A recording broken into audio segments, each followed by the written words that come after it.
Welcome to Cooking Consciousness. I am Kinneret, and here we blend the art of science of living with insights of the Show Me Tao Way method. This podcast steers together wisdom from the various traditions, including Adlerian theory and ancient practices, to explore the deepest layers of our consciousness. Join me as we uncover the ingredients of a mindful life, blending ancient wisdom with a modern insight. So let's cook up some consciousness together. Let's begin.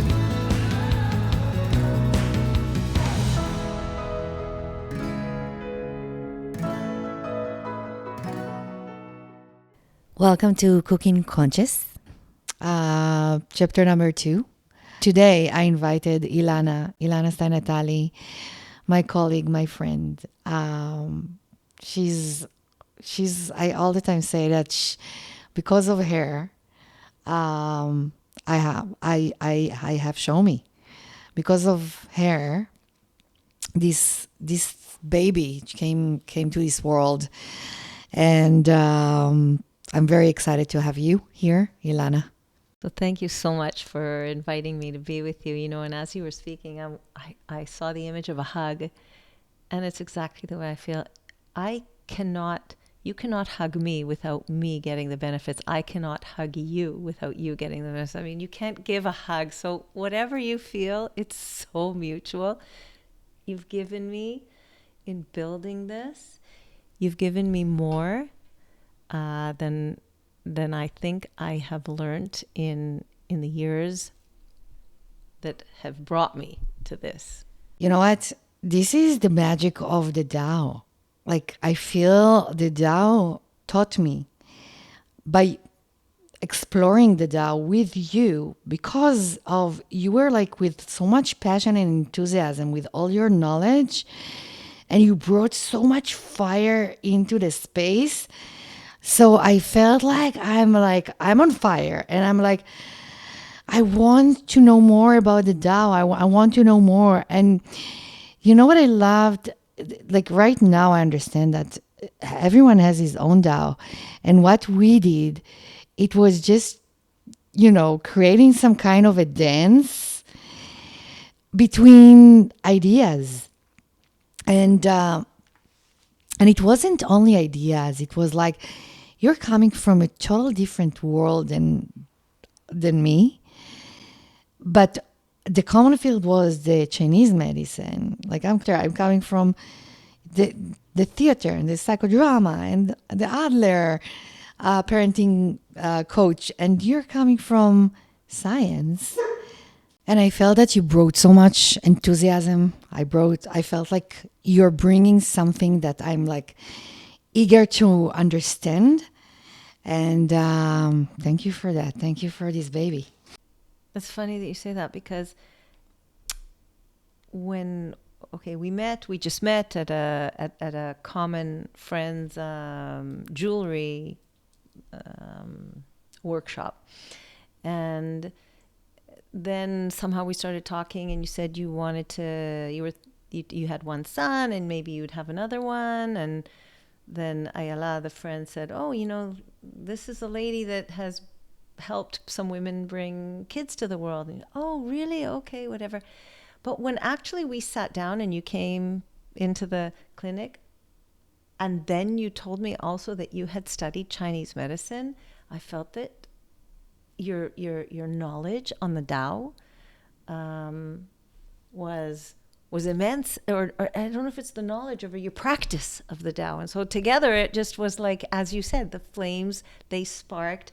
It was like one mind, not one mind teaching another, but one mind playing with another and extracting all kinds of ideas. And I think it even showed sometimes we started to do things like meditate together.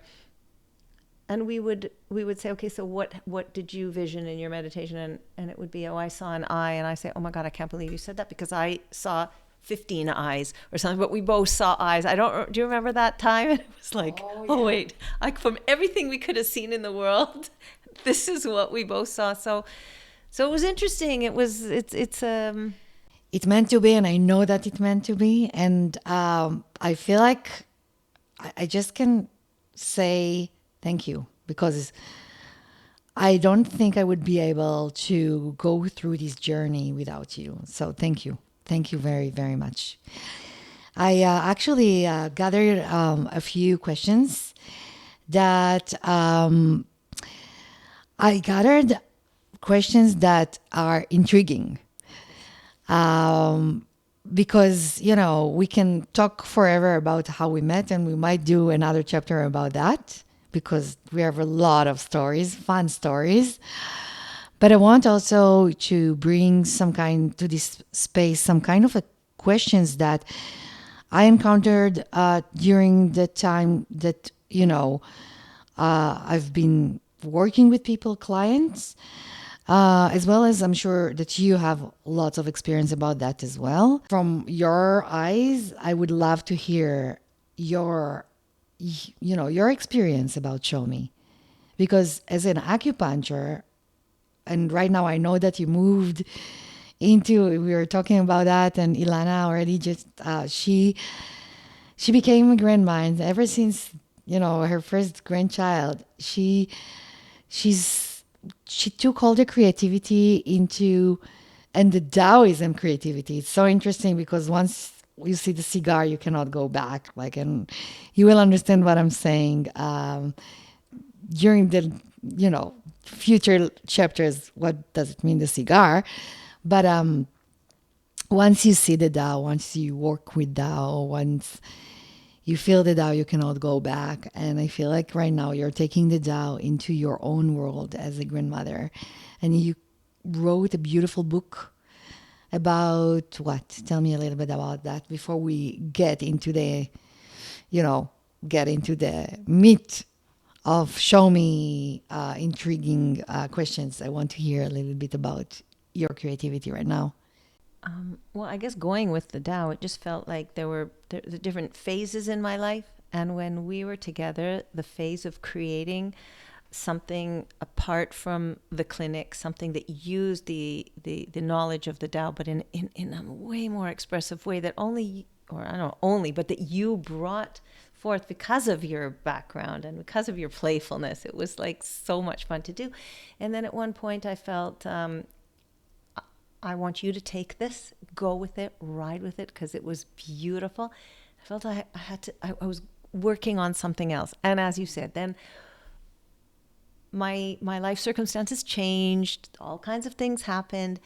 And where it took me was to think of other different expressions I could take with the Tao. And one of them, when I became a grandma, I said, like, how can I somehow bring this knowledge that I find fascinating to the children that have now come, the new children that have come into the world.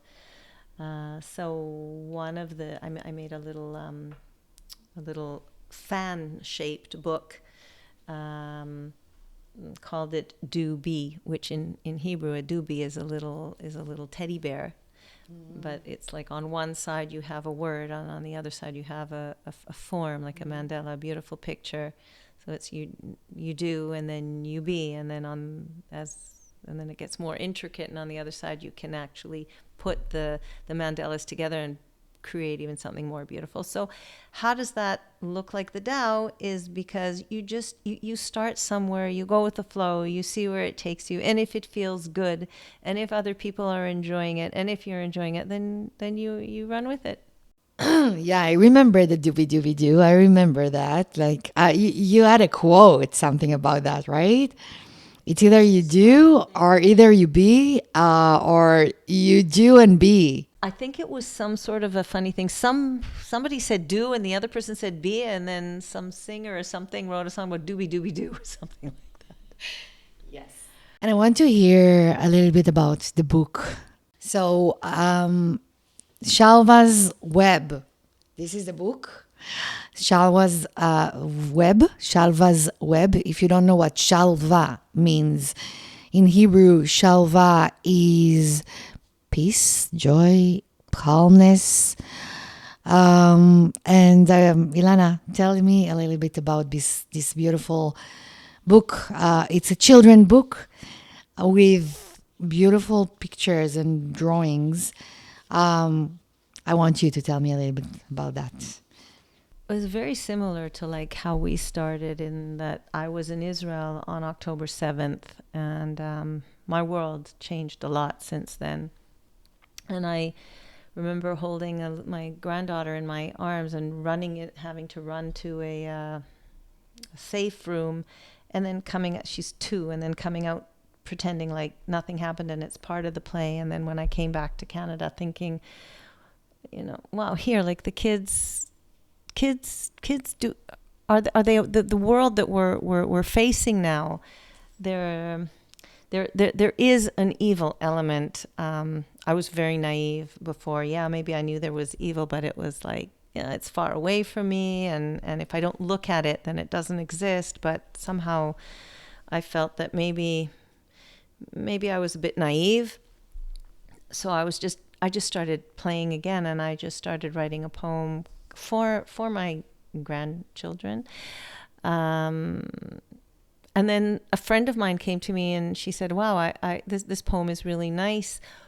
And a day later, she sent me an article saying these people are looking for poems to make a book of an anthology of poetry for the commemorating October 7th. And I'm like, but I'm not a poet. I've never written a poem. I don't write anything. Like, that's not me. But whatever, I'll just hand it in. And then they said that they would add it into their book. And that gave me the confidence to say, oh, well, if somebody liked it, maybe I can do something with it. And then on my return trip to Israel, I met with an illustrator. Her name is Lara Koratengo. And she was telling me her story about how she had left the Ukraine and war, and overnight took her elderly parents and met her dad that is not well, to Israel, and just the hardships of that quick move, and then within a year having to deal again with hardships and again war, and all, like, just being surrounded with war. She was very the idea of writing something for children and kind of like passing on information. The book is not about war. The book is more about actually peace. And then I thought, well, the Tao was written during times of war. So I referred to a lot of the messages in the Tao when writing the book. I can tell that it's like the Tao. What I love in the Tao and what I love in this book is that on the surface, when you read a Tao, you read chapters of poems and lines of poems. But when you go down and you go deeper and deeper and you dive deeper and deeper, you can understand the core of the conversation of humanity. Because and this is what I love in the Tao. In the Tao, you have the black and the white, the duality of life. Once you come into this world, it's all dualities. It's all dualities. It's all paradox. We have the body, and then we have a soul. We have female, and then we have male. We have black, we have white. We have summer, we have winter. We have fall, we have spring. So it's all about dualities, and how we can bring those dualities into kind of harmony.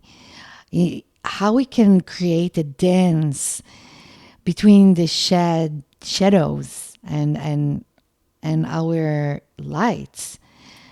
So I love this book because it was written on October 7th, and it doesn't say it out loud, and like you don't even see any kind of like a word that talks about October 7th. But when you go deeper and deeper in these like lines, and you can see also the photos and the drawings, and you can see all the story. You can see everything. You can see even the kidnaps, like the specific people, characters from the kidnaps. You can see the spider, and And I love that you gave me all the information from the subconscious, like this, I'm saying subconscious, but it's the subconscious after all. It's a subtext about all what you wanted to deliver there. So I want to hear a little bit about that as well. I will leave it to the reader to find the subtext. But as you said, just like how this was a poem written in verses, just like the Tao was written in verses, with Lao Tzu's feeling on how society was, how society could look more harmonious in his eyes, and so between the two, I just took the two, and it was really inspired, like how I brought the Tao forward. But going back to what you said before about the dualities, I feel that just because I just had a new grandson 2 weeks ago, I feel that just how newborns don't even understand yet. It takes them a month or so to realize that there's them and there's mom, or there's them and the world. So in the beginning, they're just one, like the Tao. It is just one. There's no duality. There's no, just everything is all connected. And that's the perfect world. The child, the mom, that doesn't just, it's just perfect harmony. Everything is A-okay. And then you start to learn that I'm a separate being. And in order to understand that there's me and there's you, so you cannot define yourself, you cannot feel me in the context of the unity.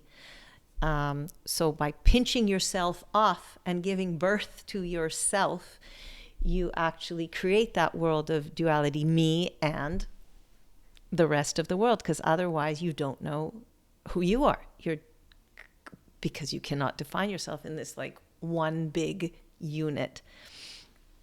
So it was just as you were speaking, I was thinking about that, how this is another reason why this book came to life, is so that children can find how they define good and evil, how they take information and what they do with it, and actually at the end it'll all put everything together, and that we are all connected. And if you just close your eyes and hold your hand, hold the book's hand, you will feel that connection. So it is this dance of unity versus versus individuality, but how to bring harmony into the two in this physical place we call home.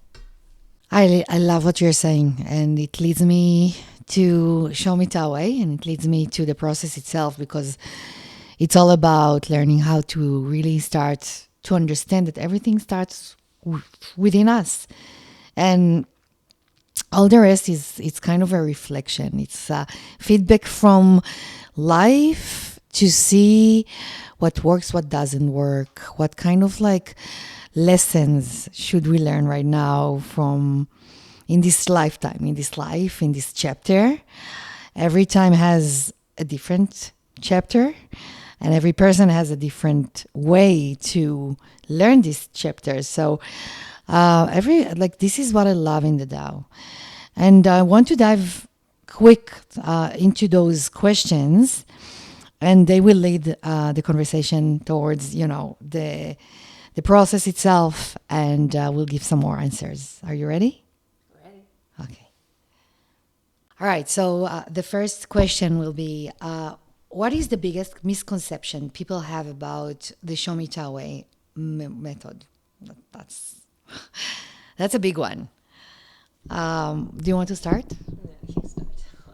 Do you want me to start? Yes. Are you sure? Yeah.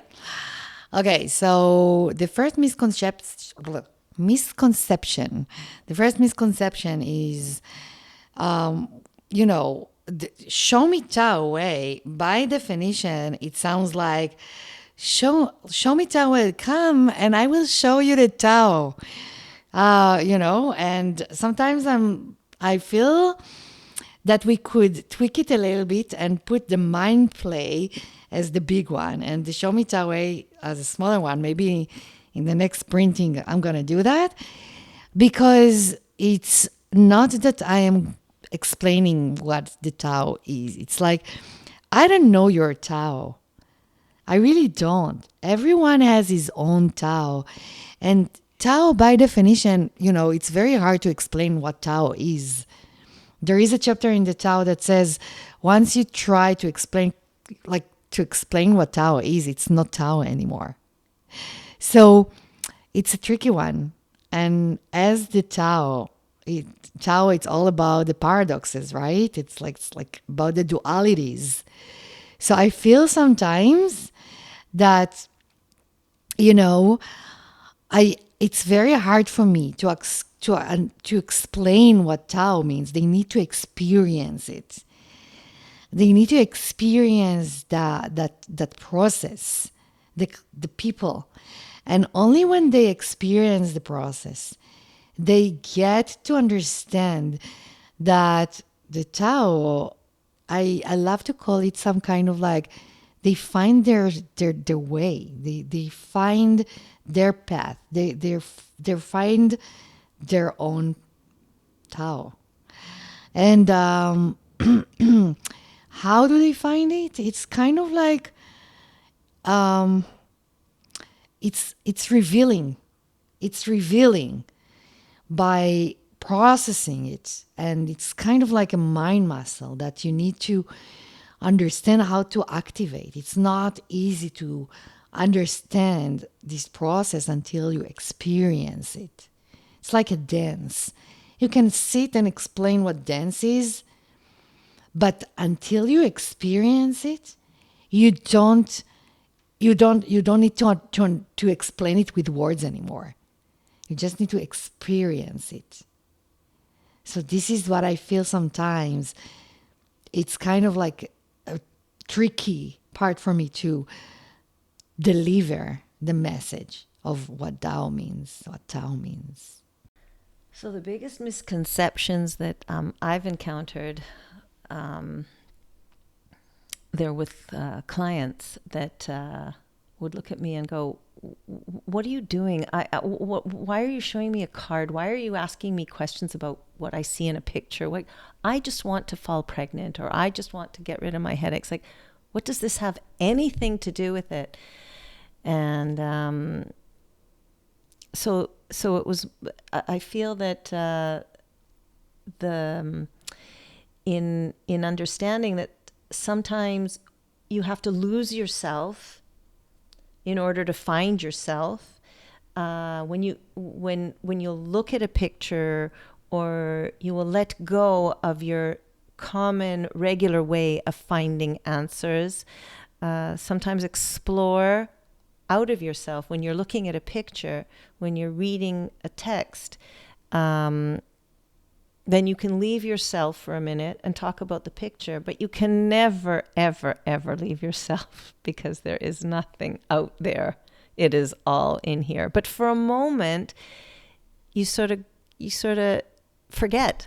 And so you can let yourself go and find the answer, but in a more flowing way. It's just like when I tell people, if they have insomnia, and I said, you can tell yourself a million times, I want to sleep, I want to sleep, I want to sleep, I want to sleep, I want to sleep, I want to sleep. And the more you tell yourself that, the less you'll be able to fall asleep. You have to put the intention out there and then let it go, and then you'll fall asleep. So the same kind of thing with I find it for myself. It's something I tell myself. I know the lesson, I haven't totally integrated it fully. It's like, my biggest thing is just, okay, you've put the intent out, now let go and see what happens. And I feel that the game allows me to do that in a fun way. Love it. Yeah, that's the problem with that process, because it seems like, we are in the 21st century. Everything is instant, and everything is so like, here, now, I want it now, I want it tomorrow, I want it yesterday. And the Tao, I'm finding, since I started to practice, since 2017, I'm practicing this process every day, every single day. Processing Show Me, because I love to give it a metaphor as like I'm, walking on a rope, and every day I'm learning what kind of postures should I be in, so I will keep myself in balance towards my, intentions of the day, intention visions. I don't like the word vision, because it's like the vision brings it too far. It's really to be in the here and the now, and to see every single thing in your life, in your daily life, from an observation. Observation is a huge tool that I love to say, that to observe. When you know how to observe, you are taking yourself to the bird eye view. You're detach yourself from the stories of yourself and the instant and the now, and I want it tomorrow and I want it yesterday, and to be all the time in the future or in the past, and not in the here and the now, and to really experience your own nature, which your own nature, it's a different pace. Think about nature, think about flowers, think about, how the nature evolves, and it has its own pace, and it says everything is like it's in order. There is a huge order in these transitions of or not seasons, transitions of seasons, for example. Even though you have the chaos on the fall and all the leaves on the floor, there is an order, and we accept it. So why we can't accept that we have also inside us this nature, and we don't listen to this nature. We don't like to listen to this duality, the pace of, the inner child that has so many layers to process still, because traumas, because of, memories that didn't processed well, and, haven't been processed well. And, we have the tendency not to process that things, and just to show up as, smarter, wiser, brighter, successful. And this duality, if we don't take care of this inner child and learning how to listen to this pace, we are actually running away from ourselves. We are in the survival mode. We are not whole. We are all the time in kind of a struggle between our nature and something else that the codes of the society is asking from us to be. And thank you for this insight, because it brought me into that point, and it's important. I feel it's very important. There's something that just came to mind as you were talking about the seasons and the order and the pace, and as opposed to chaos. It looks like chaos, but it's not chaos. So I was in Israel just recently, and also in October, and I was standing on a balcony looking down and seeing, I don't know if you've been there. You see, you have on the streets, it looks like such chaos. You've got the buses going here, and you've got the baby mother with pushing the baby pram here, and you've got the people on the scooters here, and then you've got people on bicycles and people on electric bicycles, and then people walking, and then the train is going, and I can't. It just looks like a huge chaos, very chaotic. And then one day there was a siren, and I was standing on that same balcony and looking. And then I realized, it hit me, the difference between chaos and chaos. Because in the first picture, where it looked to me like chaos, to me it was chaotic. But to every single person on that street, they knew where they were starting and where they were ending up. So there was no chaos, just like the leaves falling. They know where they are starting and where the end point is. So me looking on the outside, often I may see chaos, but it's not chaos. It is order, a chaotic order. However, when the siren went and then nobody knew where to go, that was really chaos, because it's like there was no beginning. No, everybody was looking for something that they didn't. So I feel that what Show Me has allowed me to do is sometimes bring up situations that I'll have to kind of in my mind practice something, so that when a situation comes up, it may feel like chaos, but it's not chaos, because I've been there before, I've done it before. And so I know where point A is and where point B is, so that chaos becomes order, even though it still appears as chaos. And for me, it was a huge aha moment and an understanding, and a kind of peaceful thing, is that even though sometimes there is a difference between chaos and chaos. I'm not sure if that was clear, but I love it.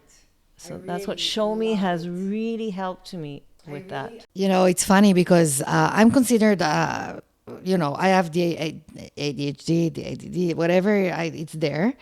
When we printed this method, and I started in 2020 in COVID to have, the cycle groups on Zoom. So my brother was there.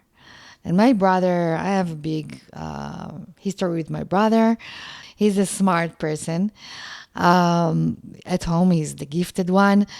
And when he practiced Show Me with the group, and the feedback that I got from him is, I thought that you are the worst person, non-focused person ever in the world. But if you if you developed Show Me, that means that you are very organized, and I gave him the benefit of the doubt, but it's not me. It's actually showed me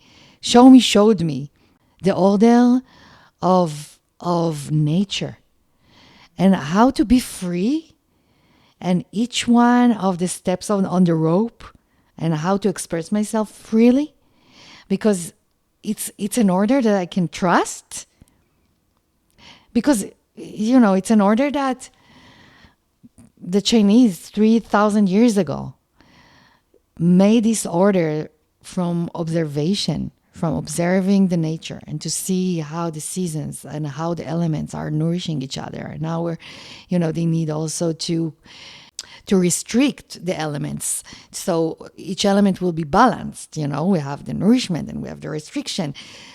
So it was, for me, really kind of like it put me in order, but in an order that I know that I'm working here with a very delicate energy. And I'm playing with it. I'm playing with an energy. I'm playing freely with this order. Like, I have this order, and I'm following this order, but at the same time, I'm free. I'm free. So thank you for the input, really. I'm going to move to the next question. I love those questions. This AI knows exactly what question to ask. Okay.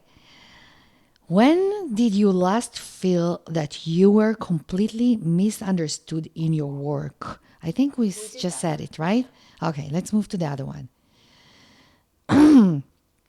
Challenges in collaboration. What was the hardest thing Ilana ever said to you during your collaboration? It's so funny. Can I share? Okay. So we were just talking about it before the podcast. Like, we were trying to brainstorm a little bit about, this journey. And for me, the journey of Show Me showed me lots of faces and phases and faces with people in general. And I got to know people through this process so deeply. And when I think about the journey with you for the past like 4 years, and then after that, like the wind is all there, like you're here holding the space for Show Me and this process and me. And I feel it all the time. And I love it. And I love you for that. Thank you. And that's the reason it's part of you. If you want it or not, it's part of you, this baby. So it's funny because to be honest, really, I remember some challenges, maybe specifically when we like working on the last printing, like when we insisting on the chapters and like the words of the chapter and, the title of each chapter, because the Tao is the Tao and I have different Tao than you. And I felt like the tension. But except that, I did not feel anything, and I can summarize some kind of like a beautiful journey together. And I feel like it was some kind of like pain birth. It was totally a pain birth back then. But today, when we were trying to remember and bring up some memories, you brought a memory that I didn't have any bad experience from it. And it's so funny that you conceived it in a total different way than I, and you thought that I have an like bad experience about that. Do you want to share? So, Kina, yeah, we were talking about this before. We were saying, did we have any challenges? So I agree with you that we had the little challenges. They weren't too bad, but I would call them more like frustrations. Like, no, this is the right thing to put here, and no, this is the right. And like, we're different personalities. We come from different places, and it's like, I don't know. I don't understand what she wants. Oh, I don't understand what she wants. But in the end, we figured it out. It wasn't too bad. The thing I remember that I was like, I lost. I blood, sweat, and tears, and a full night of sleep. So we had been talking about going into partnership because, again, we weren't thinking of coming up with a method or anything. We were just like hanging out and playing and having fun. And then all of a sudden one day, Kinneret turns to me and says, hey, this is pretty, 'cause she's got the business mind. I'm not the one with the business mind. And she's like, this could actually be something. We could actually make this. And I'm like, you really think? Yeah. Okay. And then we went ahead. So fast forward when we're going to go into, we have the product and everything is ready. And now we have to create a partnership because we both created this, and we have, like just with the marriage, you need like some guidelines. You need the certificate, and in the certificate, there's certain things that are there. So we start and we're looking online and spending days and seeing what kind of partnerships do we want, this kind of a partnership or that kind of a partnership. And I'm not going to go into all the nuances, but I would say it took us about a month of like daily trying to find out, not paying a lawyer because we didn't want to spend the money yet, but trying to come up with something that sounded right for the two of us. And if we ever we stop the partnership, what it's going to look like. And everything. And then we had a third party there to be there as we were going to sign the partnership. Anyhow, everything is ready. I'm supposed to go there the next day at like 10 a.m. or something. And I can't sleep the whole night. And I'm tossing and turning, going, she's going to kill me. She's going to kill me. I'm not ready to do this as a partnership. I have a husband as a partner. I don't want any more partnerships in my life. You know what? What was I thinking? Where am I going? I want to be free. I don't want to have... And I came the next morning. I was shivering like a leaf, going, she will kill me. She will kill me. Now, after all this time, I come to her and I say, I can't sign this on the dotted line. And I took a deep breath and I'm going, ladies, I don't know how to tell you this. And I feel like I'm just getting out of my character.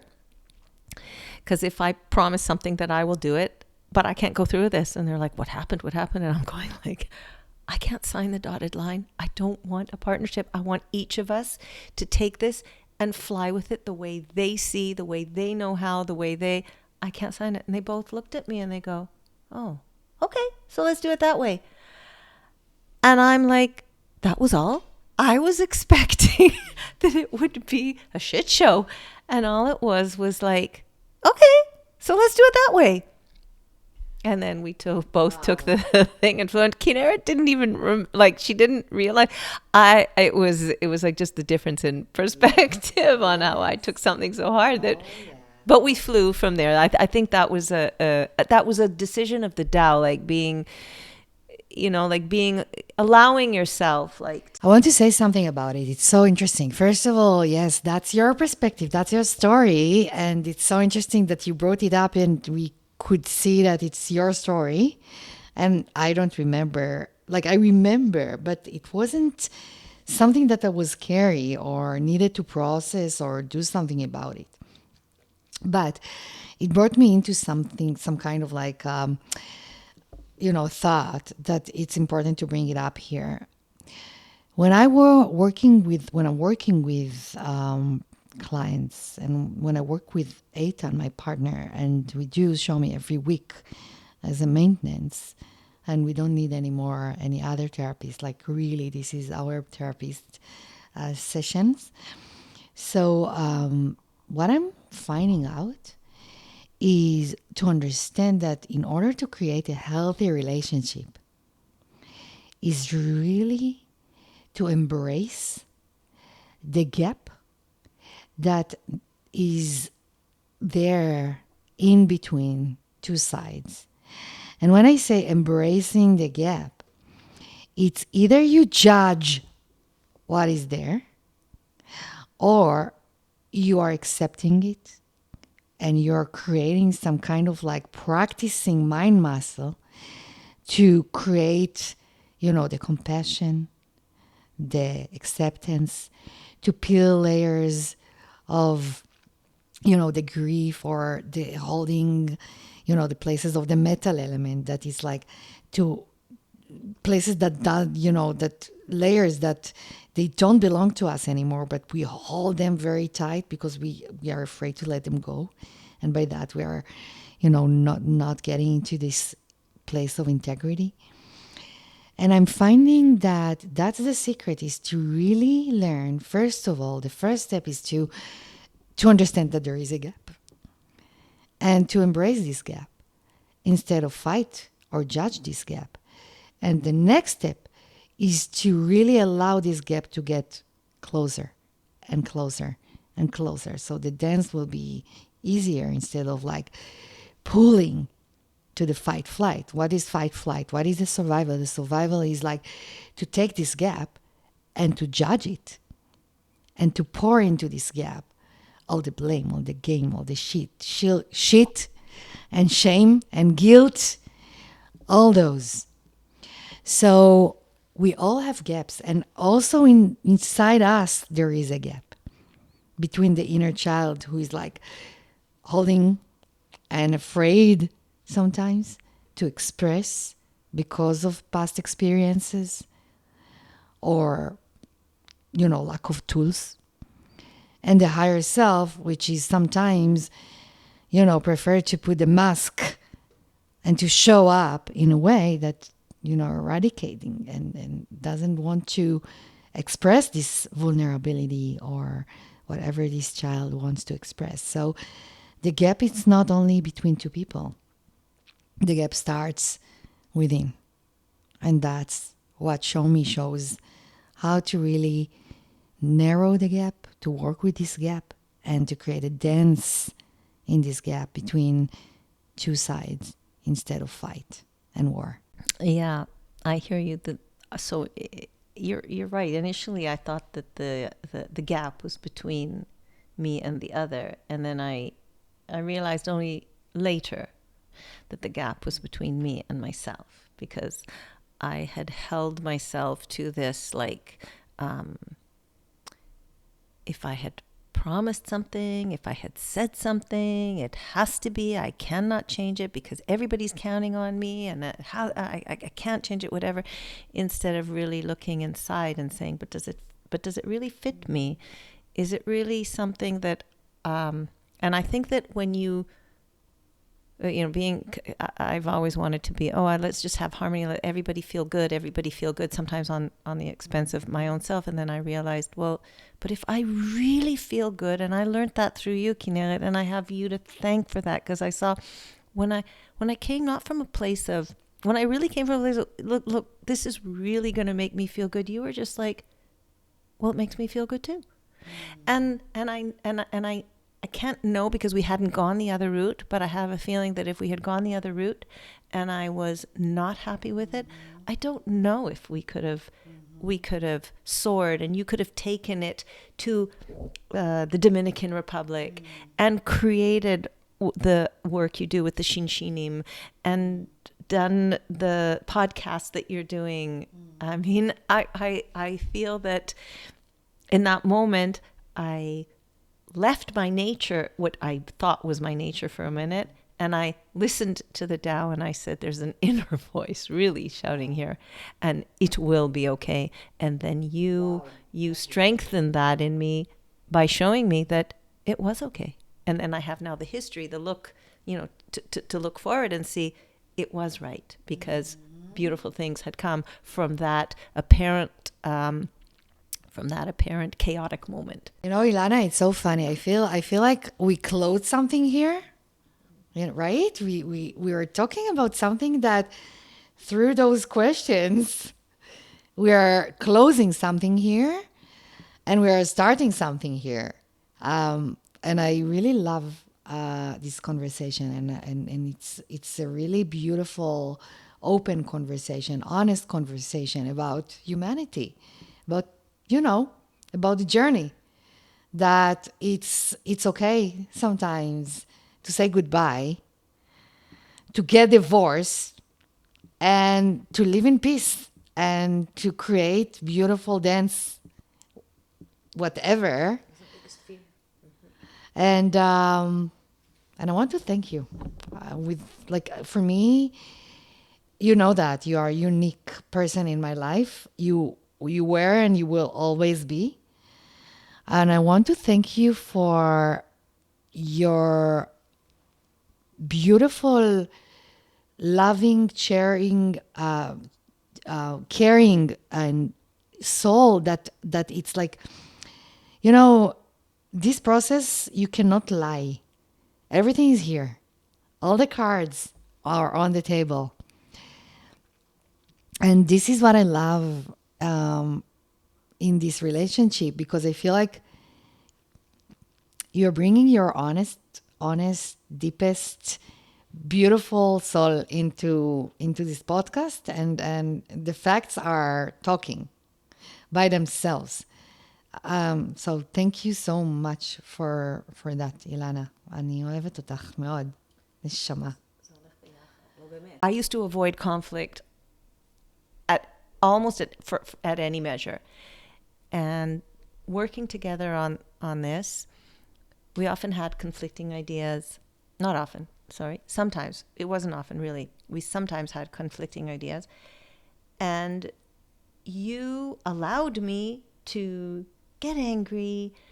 I remember even one time where I just left the house. I don't remember why it was, but yeah, we were in your older house. I think it's because you told me you have a client and I have to come, but the client was later and you couldn't, and I ended up sitting there for like a while in the client, whatever. And then finally when you came out, I was just like, if that's the way you're going to be, I'm leaving, and I'm not going to, I just had a fit and I left and whatever. And it was like, okay. And then when I came back, it was like, okay, I've never blown up at somebody like that. And they're like, fine. So you blew up. That's okay. So you taught me that it is okay. First of all, I was afraid of getting angry, because a good girl isn't supposed to get angry. You're supposed to keep within the limits of anger. But here it was, I could get angry and the world didn't fall apart. And then we would continue. And then we would even hug and embrace and kiss and it's like, oh, you're the most wonderful. No, you're the wonderful. So a minute ago, it's like, get out of here. I have to leave. I'm not even going to sit here for one more second. And it might not sound like anything big for somebody that's used to that. But for me, that I wasn't used to that. I was used to being, like controlled. Not that I'm saying that you're supposed to be like all angry and whatever, but it is okay. and I learned from Show Me that is one of the emotions that was given to us as a gift. I just stifled it. I didn't use it because I thought I wasn't allowed to use it. But what a gift it can, because from that anger, if you know how to manage it and how to propel it properly, you can soar. And I learned that not only from Show Me, I needed the experience of somebody on the other end to teach me that it actually can be useful and nothing bad will happen. It's a big one for me. I have to tell you something. It's a big one for me, because for me, and I'm not going to get into this specific chapter, and maybe later in this podcast when I feel comfortable, I will share. But anger was the part of something that I needed to learn how to work with. And for me, you and also Eitan are a really good feedback to understand that something is working well. Something is working. Because those two, like, partners, like, with you, I got divorced, but at the same time, I can say that I got married with a part in me that made some peace with it. And with Eitan, since we are together since 18 years old, it's evolving, and we needed a lot of support because we were young, and right now we are 50.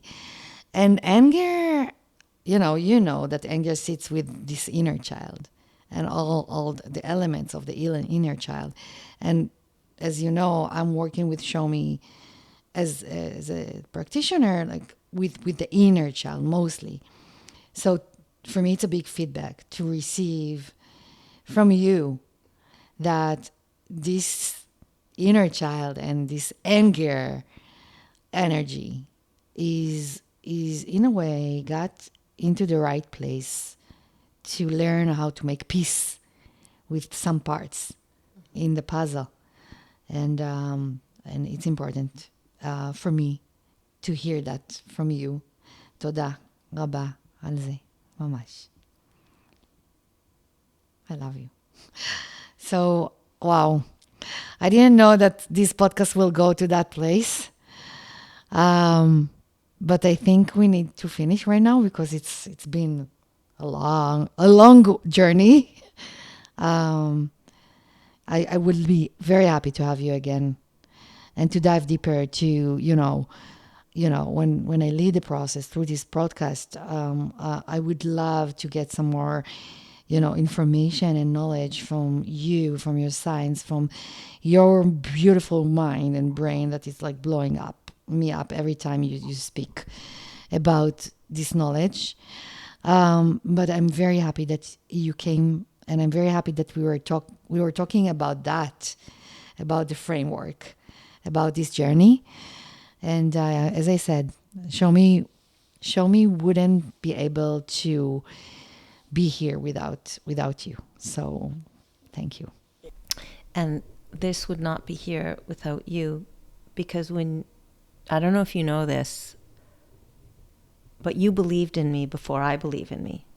And you just do. So because you believe in me, I believed that I could do this, because I couldn't do it on my own. I wouldn't believe myself. So.